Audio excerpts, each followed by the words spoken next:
Welcome back to another class. We are continuing with the discussion on time of supply of goods because only goods are there in the syllabus. Last class happened quite a long time back, but yeah, I hope so that you remember those, and we will be continuing our discussion on this particular topic. Okay, last class we were introduced with the provisions of how to deal with reverse charging, and we are going to do the same things, but আজকে আমরা অনেক কটা case study solve করব এবং case study solve করার পরে we will be concluding this chapter. Okay, so let us proceed. Firstly, reverse charge. ঠিক আছে, সেটা কোন জায়গায় অ্যাপ্লিকেবল? যে জায়গায় receiver is actually paying the GST. Normal case কে জিএসটি পে করে? The supplier is actually liable to pay the tax to the government.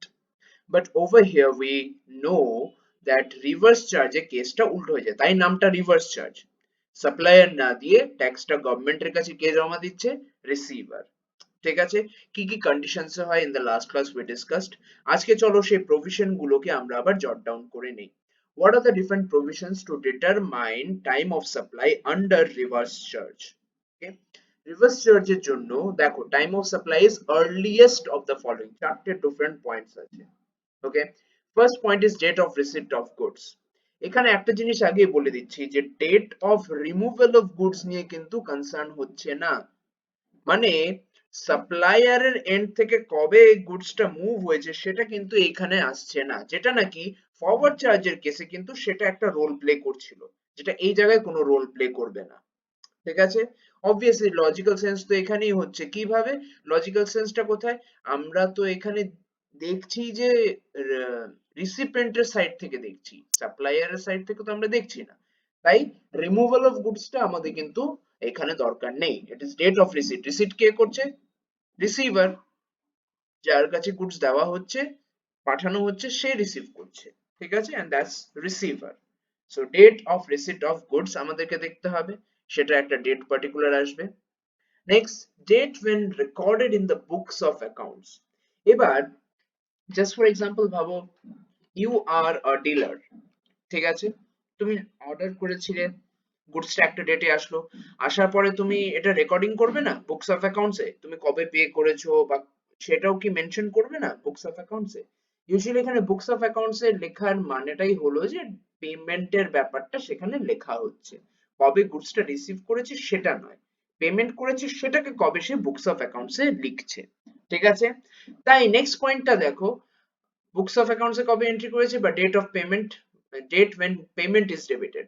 Payment কবে হয়েছে? অনেক সময় এক দুদিনের হেরফের থাকতে পারে, এক মাসেরও হেরফের থাকতে পারে, পেমেন্ট আগে করে দিয়েছে বাট এখনো লেখেনি, বা আগে লিখে দিয়েছে পরে পেমেন্ট করেছে, এরকম হতেই পারে। ঠিক আছে, এবার এদের মধ্যেও কম্পারিজন হবে, বুকস অফ অ্যাকাউন্টসে আগে লিখেছে না পেমেন্ট ডেবিট আগে হয়েছে। ঠিক আছে, হুইচ এভার ইজ আর্লিয়ার। তারপরে লাস্ট আরেকটা পয়েন্ট হলো date of issue of invoice plus 31 days. মনে রাখবে রিভার্স চার্জ আসলেই প্লাস 31 এসে পড়ছে। ঠিক আছে, আমরা issue of invoice date, last date of mandatory issue of invoice সেটা আমরা সেকশন 31 এ দেখেছিলাম, but over here in reverse charge section 31 এ কিন্তু কোনো রোল নেই। ঠিক আছে, এই জায়গায় date of issue of invoice plus 31 days. এবার এই চারটের মধ্যে কম্পেয়ার করে whatever is the earliest, এই যে এই ওয়ার্ডটা দেখো, যেটা আর্লিয়েস্ট এ সেটাকেই কিন্তু কনসিডার করা হবে। ওকে, চলো এবার এই জিনিসটাকে মাথায় রেখে let us try to solve some case studies. Case study solve করলে এই প্রভিশনটা আরো ক্লিয়ার হবে। তো let us start with the first case study. Case 1 এ দেখো ভালো করে কি লেখা আছে, X supplies goods to Y limited। ঠিক আছে, so who is the supplier? X is the supplier. Who is the receiver? Y limited is receiver. Date of supply of goods by X. আচ্ছা বলো তো এই পার্টিকুলার ইনফরমেশনটা কোনো দরকার আছে কি? Date of supply of goods by X, সে কবে গুডসটাকে পাঠিয়েছে। আমরা কিন্তু এই যে এই নাম্বার ওয়ান ডিসকাশনেই কিন্তু আমরা এটা ক্ল্যারিফাই করে দিয়েছি যে ও কবে গুডসটাকে রিমুভ করছে দ্যাট ইজ নট রেলেভেন্ট। ঠিক আছে, তাই এই ইনফরমেশনটা এই যে এক্ষুনি যেটা আন্ডারলাইন করছি সেটা কিন্তু দরকার নেই, অনেক সময় এটা দেওয়া থাকতে পারে just to confuse. Okay, so date of supply of goods by X is 30th June 2021. Y received goods on 12th July. এই জিনিসটা ইম্পর্টেন্ট। কারণ কি আমার ফার্স্ট কন্ডিশনটা দেখো প্রভিশনসে আমার কিন্তু date of receipt of goods লাগবে, যেটা এখানে দেওয়া আছে জুলাই 12 2021। তারপর বলছি কি invoice was issued on June 25 2020। ঠিক আছে, এই ইনফরমেশনটা আমার ইম্পর্টেন্ট, কারণ কি ইনভয়েস রিলেটেড আমার প্রভিশন নাম্বার 4 বলছে। ঠিক আছে, নেক্সট বলছে কি payment was made on July 20th 2021। পেমেন্টেরও ডেট দেওয়া আছে, তার মানে থার্ড প্রভিশনটার জন্য, থার্ড পয়েন্টটার জন্য আমার এটা দরকার। What is the time of supply and date before which payment has to be made if X is unregistered? এই যে দেখো এই জায়গাতে এই কথাটাতে কিন্তু ক্লিয়ার করে দিয়েছে যে this is a case of reverse charge। এতক্ষণ অবধি কিন্তু this was not a case of reverse charge। এই লাস্ট কোশ্চেনটার আগে অবধি কিন্তু this was not at all a case of reverse charge। কেন এই কথাটা বলছি? রিভার্স চার্জে কি দরকার? রিভার্স চার্জ আর ফরওয়ার্ড চার্জের মধ্যে ডিফারেন্স কি সেটা তো জানতে হবে আগে। এই লাস্ট লাইনটার আগে কিন্তু পুরো নর্মাল কেস লাগছিল, ঠিক আছে, এক্স সাপ্লাই করেছে ওয়াই এর কাছে, বাট এই লাস্ট লাইনে কোন জিনিসটা আমাকে বলছে, এই যে unregistered.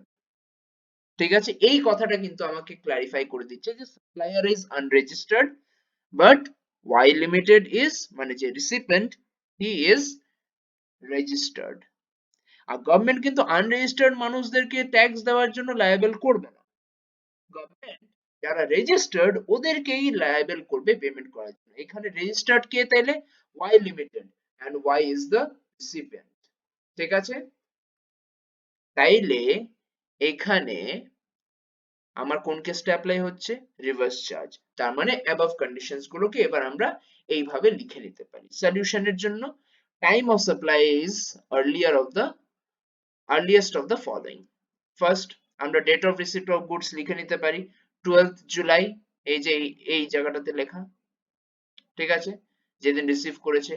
Date when recorded in the books of accounts, অবশ্যই এখানে কিছু দেওয়া নেই, তো আমরা নীল কনসিডার করতে পারি। Next date when payment is debited, পেমেন্টটা কবে ডেবিট করা হয়েছিল?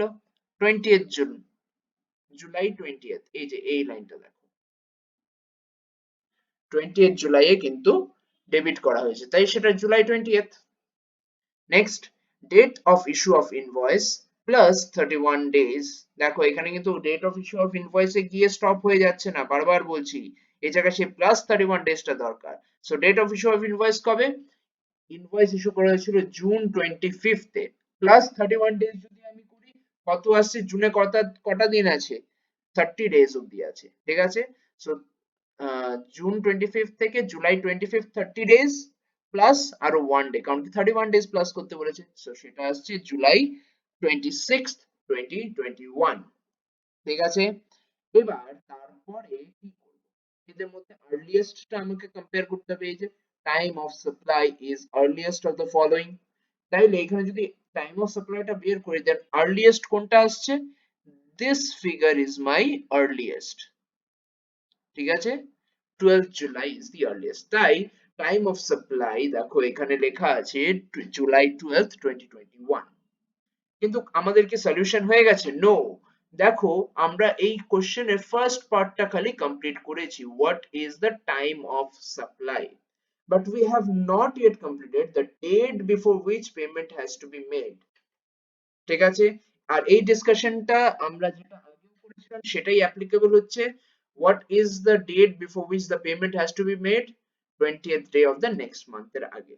ঠিক আছে, তো অবভিয়াসলি এখানে কি হচ্ছে, এখানে জুলাইয়ে যদি আমার টাইম অফ সাপ্লাই হয় 20th day of the next month কি হবে? 20th August 2021। ক্লিয়ার? আশা করি এই কেস স্টাডিটা বোঝা গেছে। Now we will be doing another case study যেটা নাকি একটু ডিফারেন্ট হবে। ওকে, চলো লেটস মুভ অ্যাহেড। কেস 2 তে দেখো এখানে লেখা আছে x is an unregistered dealer, আগেই বলে দিয়েছে, that means this is the case of reverse charge। ঠিক আছে, unregistered dealer supplying goods to y, a registered dealer। on November 10th 2020 x supplies goods to y। আচ্ছা, এটা supply এর ব্যাপারে দেওয়া আছে, আমার কি দরকার আছে সাপ্লাই এর ব্যাপারটা? x সাপ্লাই করেছে, আমরা তো x কে নিয়ে কনসার্ন নই। ঠিক আছে, পরেরটা দেখি তাইলে। such goods were received by y, হ্যাঁ y রিসিভ করেছে, রিভার্স চার্জে আমার রিসিভড ডেটটা কিন্তু ইম্পর্টেন্ট, সেটা হয়ে গেছে এখানে নভেম্বর 12th 2020। ঠিক আছে, invoice was issued on November 10th, November 10th এ কিন্তু ইনভয়েসও ইস্যু করা হয়েছে। Y recorded about the transaction in his books of accounts on 21st December 2020, ও ট্রানজাকশনের ব্যাপারে পুরোটা লিখেছে কবে, 21st December 2020, পেমেন্ট কবে করেছে তার একদিন আগে, December 20th। What is the time of supply? Same আমরা আবার সলিউশন করার জন্য এক একটা করে আমরা প্রভিশনস গুলোকে লিখে নেব এবং আর্লিয়েস্ট অফ দ্য ফলোইং টাকে বের করব। ক্লিয়ার? চলো, date of receipt of goods কবে হয়েছে কোশ্চেন থেকে দেখে দেখো, ইট ইজ অ্যাকচুয়ালি এই যে সেকেন্ড লাইনে এই জায়গাটা। ঠিক আছে, this is the date when 12th November 2020 is the date when goods were received. Next, তারপরে সেকেন্ড কন্ডিশনটা কি ছিল, বুকস অফ অ্যাকাউন্টস। ঠিক আছে, বুকস অফ অ্যাকাউন্টসে কবে এন্ট্রি হয়েছে, 21st December 2020। তারপরে কন্ডিশনটা পেমেন্ট রিলেটেড ছিল, পেমেন্ট ডেবিটেড, সেটা কবে হয়েছে তার ঠিক একদিন আগে, which is 20th December, তাই এখানে 20th December 2020 লেখা হয়েছে। তারপর date of issue of invoice plus 31 days, এবার কবে ইনভয়েসটা ইস্যু করা হয়েছে, 10 নভেম্বরে প্লাস 31 ডেজ, সেটা তাহলে ফাইনালি কত আসছে, 11th ডিসেম্বর। এবার ওদের মধ্যে আর্লিয়েস্ট কোনটা আমরা দেখেই বলে দিতে পারছি যে ওদের মধ্যে আর্লিয়েস্ট হলো November 12th 2020, that's why time of supply in this case is November 12th 2020। ঠিক আছে, এটা কম্পারেটিভলি ইজি ছিল। পরের কেস স্টাডিতে আমরা যাচ্ছি, that will be a little different than this। ঠিক আছে, X is an unregistered dealer who supplied goods to Y, who is a registered dealer, on November 10th 2020। Supply করেছে কবে, 10th November 2020। Y received goods on 12th November 2020। এই ইনফরমেশনটা আমার relevant, November 12th এ কি হয়েছে, received হয়েছে। X issued invoice, invoice কবে issue করা হয়েছে, অক্টোবর 5th এ। ওকে, এইখানে দেখো অ্যাডভান্স অফ রুপিস 40 লাখ, এটা কি পেমেন্ট কি পেমেন্ট না, অবশ্যই এটা পেমেন্ট, 40 লাখ টাকার পেমেন্ট সে করেছে, কবে করেছে, অন অক্টোবর 10th। তারপরে আবার বলছে balance amount was paid on December 20th, বাকি আবার ব্যালেন্সও আছে এখানে।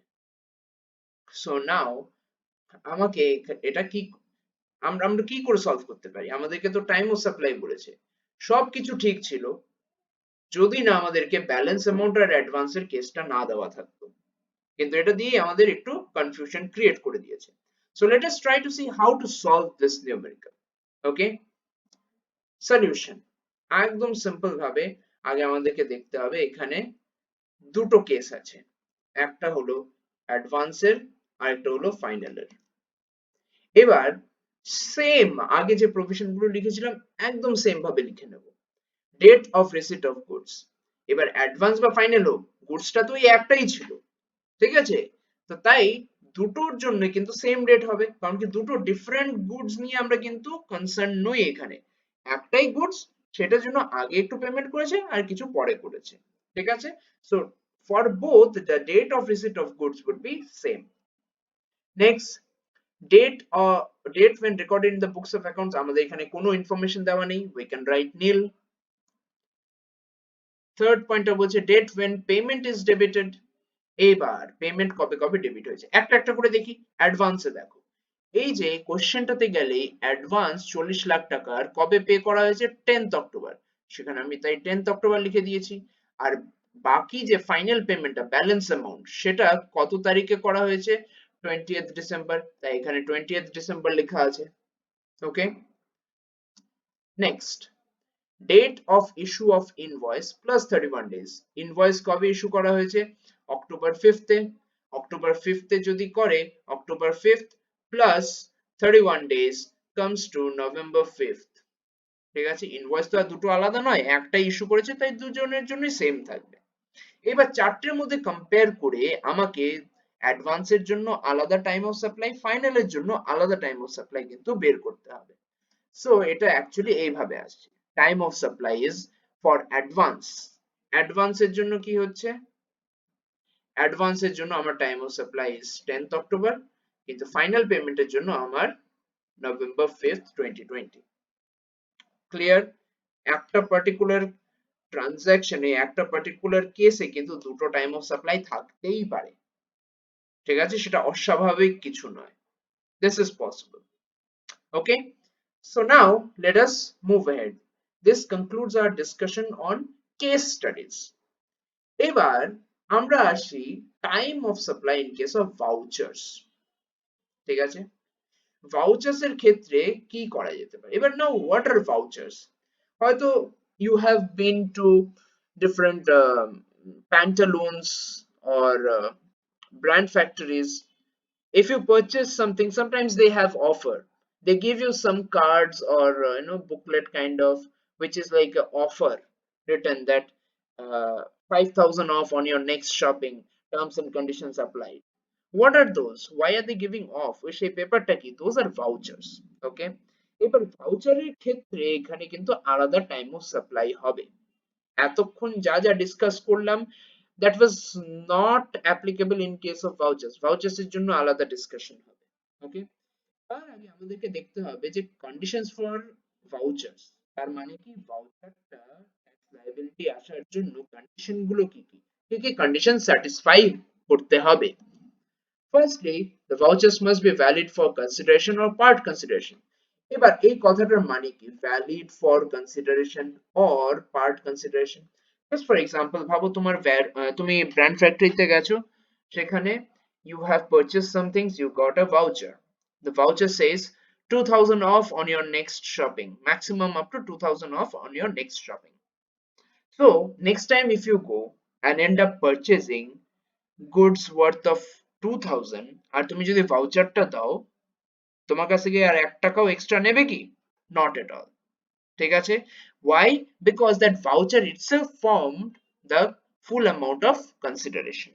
হতেই পারে 2000 অফ দিয়েছে, তুমি 2000 এর জিনিস কিনলে 1 পয়সাও দিতে হলো না, ভাউচারটা দিয়ে দিলে হয়ে গেল, ঠিক আছে, that is full consideration. কিন্তু এবার তুমি ধরো তোমার শপিং করার পর it comes to 15,000, তোমার কাছে 2000 টাকার ভাউচার আছে, if you produce, তোমাকে কি 15,000 এর অফ দেবে নাকি 2000 এ দেবে? Obviously only 2000 এর অফ দেবে। তো সেটা কি হয়ে যাচ্ছে?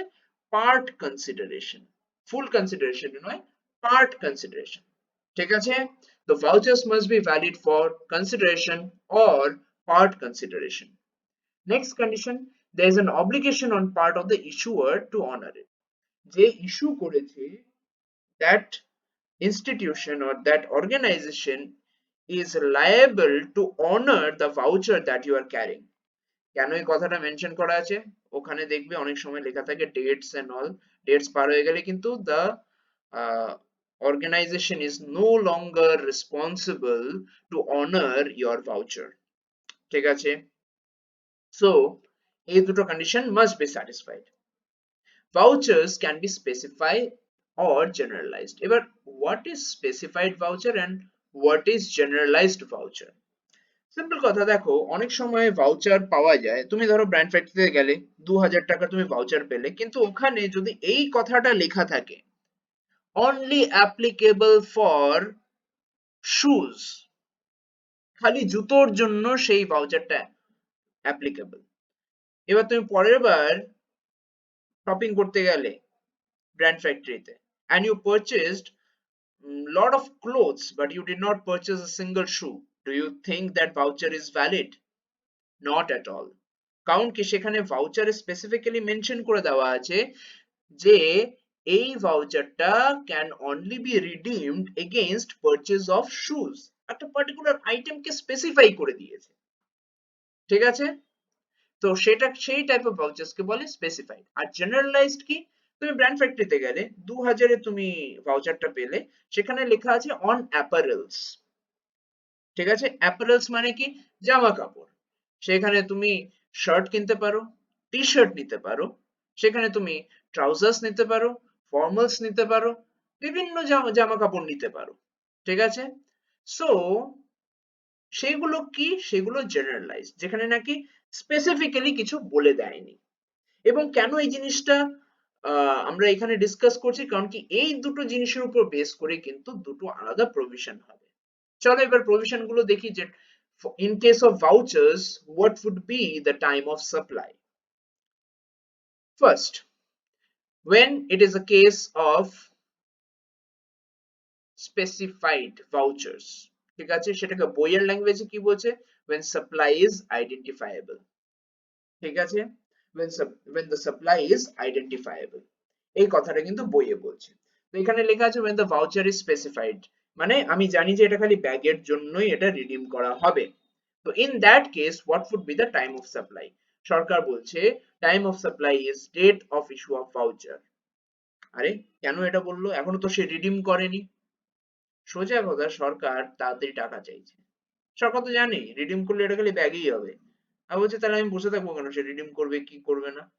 আমি জানি এটাকে ইস্যুই করা হয়েছে ফর ব্যাগস ভাউচারটা, আমি তাই একদম যত তাড়াতাড়ি পারবো নিয়ে নেব, কারণ কি আমি আইটেমটা জানি কোনটা সেল হতে পারে, ঠিক আছে? সো এটার পেছনে বেশি লজিক কিছু নেই, জাস্ট একটা রুল দেওয়া আছে যে time of supply is the date of issue of voucher in case of specified, specified থাকলে ডেট অফ ইস্যু, যেই দিন ভাউচার পেয়েছি সেদিনই আমার টাইম অফ সাপ্লাই, ঠিক আছে?